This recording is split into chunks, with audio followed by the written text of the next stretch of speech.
Mesmo com a crise internacional, o toma lá da cá entre legislativo e executivo continuou. O presidente vetou o aumento de deputados e os deputados, por sua vez, passaram a PL da devastação. Eu sou o Guilherme Moura Eu sou o Lucas Rett. E eu sou o Pedro Penelas. e esse é o Degrau da Política.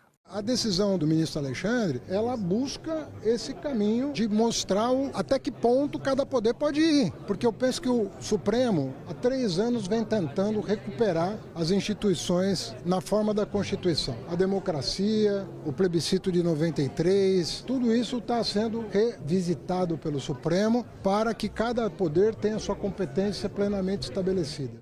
A gente tem falado tanto da questão das tarifas, né, ou questões envolvendo o presidente Bolsonaro e tudo mais, e aquela novela que parecia ser a mais desgastante para o governo federal, que era o poder legislativo, enfim, as questões envolvendo o orçamento e as emendas e tal, parecia segundo plano, mas essa semana ela voltou a esquentar mesmo que por debaixo dos panos, né?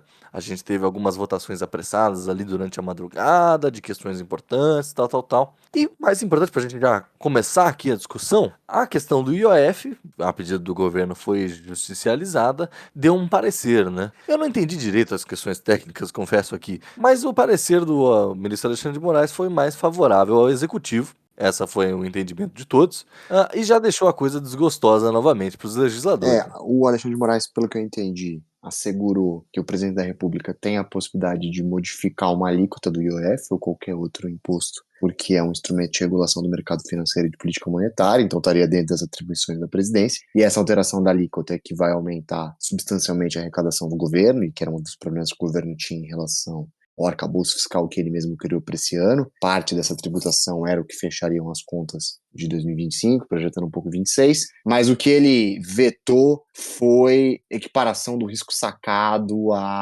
ao IOF, porque muitas empresas vão usar esse sistema de empréstimo que as empresas fazem para pagamento a prazo depois, e o governo queria equiparar para que isso pudesse ser cobrado o IOF, pelo que eu entendi. O Alexandre de Moraes disse que era um desvio de finalidade, porque ele vai argumentar que não é uma alteração de alíquota, como no caso da prerrogativa da presidência da República, mas é uma nova hipótese de incidência tributária, e aí, por ser uma nova hipótese de incidência tributária, essa operação de risco sacado não pode ser equiparada a uma operação de crédito, que é o que o IOF teoricamente tributa, né? Então você precisa de um projeto de lei à parte e ser votado no Congresso. Mas essa equiparação geraria, em termos proporcionais à arrecadação do governo, um volume muito menor, principalmente agora, porque a validade dela seria só pelo segundo semestre. Então, do ponto de vista da análise arrecadatória, o governo ganha com a possibilidade de subir a alíquota, porque isso é o que estava garantindo a maior parte da equação das contas públicas do governo para esse ano, e até pode diminuir o interesse do governo daquele pacote alternativo de impostos que foi proposto depois da derrubada da alíquota do IOF. Então, eu não sei se o governo vai continuar interessado em tributar LCA e outros instrumentos financeiros, uma vez que ele vai ter o aumento da alíquota do IOF, né? Teve também por parte dos deputados um pacote lá orçamentário, né, medido para as emendas, etc e tal. Eu fico pensando, se esse choque entre os dois poderes, que possivelmente vai continuar para 2016, lembrando que esse é um choque à parte, talvez, de tudo, né? Esse é um terceiro fronte do governo, né? Uma outra parada. Não tem nada a ver com o Bolsonaro ou com outra questão, uma questão exclusivamente legislativa. Que a gente falou, inclusive, como isso é uma questão do poder legislativo e dos legisladores. Então, até o próprio PT, a galera do legislativo do PT também está descontente com o executivo. Lembrando quando o Lula vai dar o veto, né, ao aumento do número de deputados, que inclusive o legislativo falou que vai judicializar a questão também, para tentar derrubar o veto, enfim, mil coisas, né? Os próprios legisladores do PT foram contrários, né, etc e tal. E eu fico pensando que se isso vai levar para 2026, junto de outras questões, enfim, um desgaste do governo que a gente não sabe como é que vai ficar, enfim, aparentemente o que está sendo ventilado é que o Haddad deve sair para senador por São Paulo, né? Pensando aí que, inclusive, a família Bolsonaro já tem uns senadores aí mais bolsonaristas e aparentemente mais favoritos, mais fortes e tal. Até a Michelle já foi colocada para senadora do Distrito Federal, né? Achei engraçado que, de repente, todos os presidenciáveis começaram a oficializar Senado, né? É verdade. Mas, assim, pro Haddad, considerando que ele é uma das peças-chaves do executivo agora e que tá no centro dessa questão, sobretudo a questão do IOF, né? Ele, enquanto ministro, tal, ele que acaba levando porrada. Isso não vai acabar... Não sei se eleitoralmente não, Mas assim, ele não vai chegar fragilizado, pensando tanto numa disputa para Senado ou lá dentro mesmo da casa? Eu acho que sim. A Simone Tebet tem o desejo de ser candidata a senadora por São Paulo. Quem cantou essa bola pra mim há muito tempo foi o nosso professor o Schneider. A gente estava conversando ali, ele falou, pô, por que a Tebet não quer ser ministra da agricultura? Por que ela quer educação ou outra pasta? Porque ela quer fazer uma transição. Ela não quer mais ser a política vinculada ao agronegócio. Ela quer mudar, ela quer ir pra São Paulo. Caraca. E é o que está acontecendo Política agora. industrial, né? Então, voltando, né? Longo parênteses, a Simone Tebet tem mais chance do que o Haddad aqui em São Paulo. Eu também acho. E o Haddad chegaria no Senado como se fosse uma cena no Rei Leão do Simba indo com as hienas, entendeu?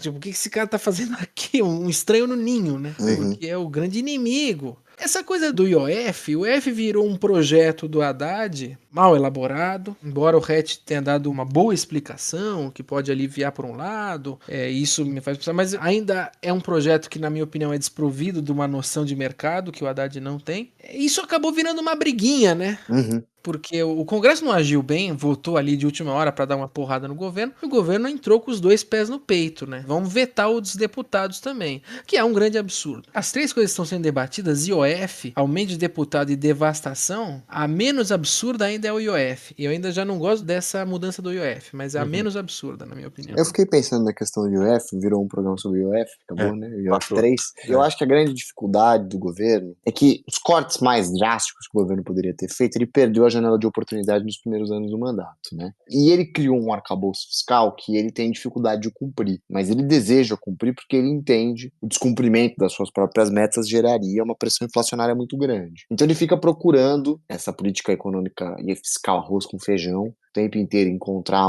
de onde tirar para fechar as contas, e o IOF me parece ser a forma mais simples de garantir que as contas de 2025 se tornem equilibradas. E aí existe um outro lado, eu acho que o governo tem a insuficiência em relação à condição da sua própria política econômica nos primeiros anos, mas também tem uma dificuldade muito grande com o Congresso, e a gente já falou isso em outras oportunidades, que se vende como fiscalista, mas não é. Você vai ver projetos alternativos para aumentar o esforço arrecadatório do governo. Poderiam até ser mais bem elaborados, mas acabam sempre desidratados no Congresso, né? Tem o texto do Mauro Benevides para corte de benefício tributário. E eu acho um texto muito bom, porque tem uma abrangência nos cortes e os cálculos são calculados em cima de todo um montante de subsídios tributários, financeiros e creditícios. Só que a grande questão de você discutir benefício tributário é que cada benefício tem um dono, entre aspas. Você vai atingir setores muito diferentes, com grupos de pressão muito articulados, inclusive com um bom contato com o Congresso, e os cálculos iniciais estão falando de um efeito fiscal de 40 bilhões, podem ser drasticamente reduzidos, como em muitos casos acontece. Uma alteração de alíquota do IOF é muito mais simples, porque essas operações de crédito vão continuar acontecendo, elas vão ser mais tributadas, ninguém gosta de pagar mais imposto, a gente já entrou nesse mérito em outras oportunidades, mas o espaço fiscal do governo tem se reduzido cada vez mais, e parte da redução do espaço fiscal do governo se dá por um Congresso que se vende como fiscalista e não é,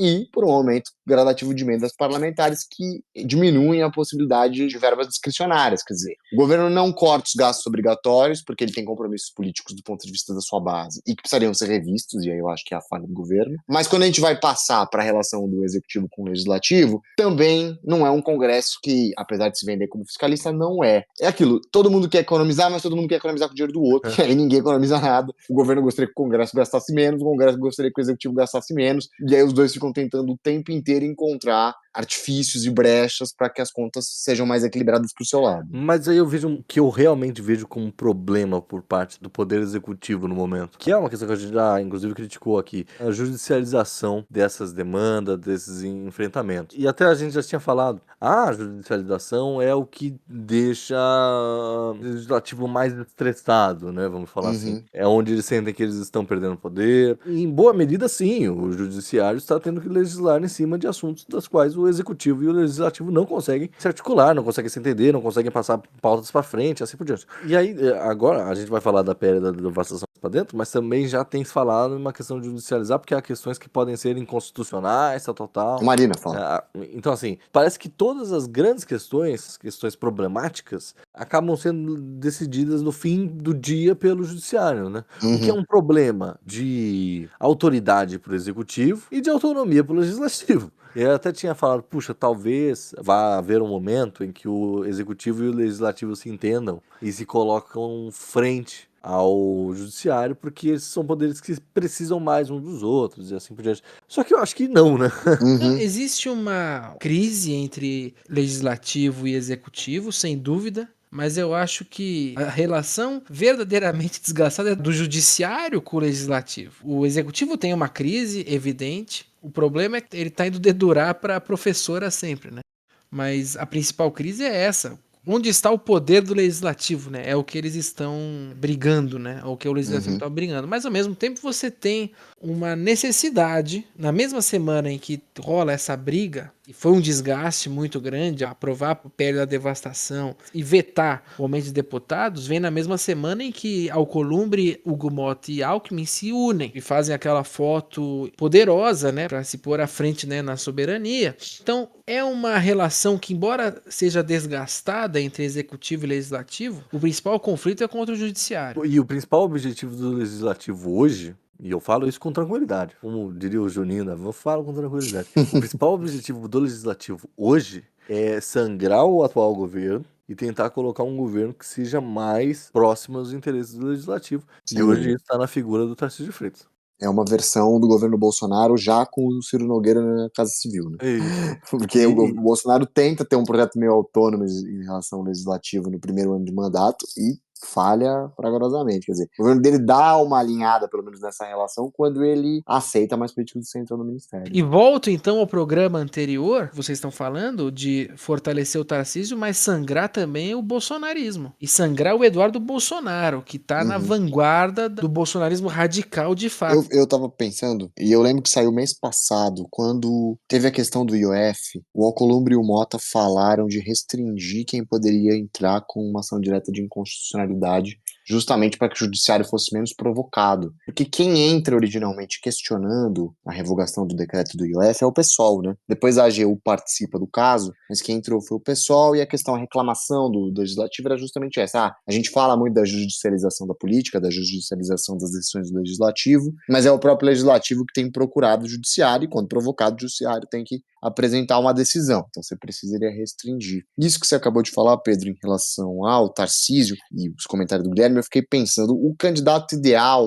da atual configuração do Centrão é o Temer, né? Que fala muito sobre semipresidencialismo e governou dessa forma, com um apoio muito amplo do legislativo, sobre outras bases do que o apoio muito amplo que se construiu depois do impeachment do Collor, né? O presidencialismo de coalizão termina, de fato, com o impeachment da Dilma, e o Temer funda, mesmo que brevemente, uma forma de semipresidencialismo que o Lula se recusa a participar, porque não tá na vocação nem dele nem do partido, né? E o Marcos Nobre, eu não consigo passar o programa sem falar do Marcos Nobre, quando vai fazer a divisão de temerário e temeroso, originalmente faz pro Centrão. Ele vai falar que essa bifurcação do Centrão entre temerário e temeroso, e o Centrão temerário é justamente esse Centrão que agora apresenta o Tarcísio como um candidato, que é você governar com a extrema-direita, mas com a extrema-direita sendo um morador nesse enorme edifício do Centrão. Você consegue governar com ele. Enquanto o Centrão temeroso gostaria de isolar a extrema-direita, que seriam alguns quadros aí do PSD, do MDB, quer dizer, não, a gente não pode nem dar esse tipo de concessão. E me parece um projeto muito encaminhado do Centrão hoje, quer dizer, eu vou ter o apoio de candidatos de extrema-direita, eu vou ter a popularidade que os candidatos de extrema-direita hoje têm no Brasil, e ela é grande, mas eu é que vou definir a agenda. A agenda vai ser pautada pelo Legislativo. E outra, o Guilherme já falou isso no último programa, que é a aproximação, embora discreta, do Tarcísio com o Temer, né? Sim. E aí tá a chave do negócio, né? E é exatamente o que grandes jornais, o que o Estadão prega, assim, o Tarcísio só pode ser Tarcísio se desprender do bolsonarismo. Está em todos os editoriais de jornais do Brasil.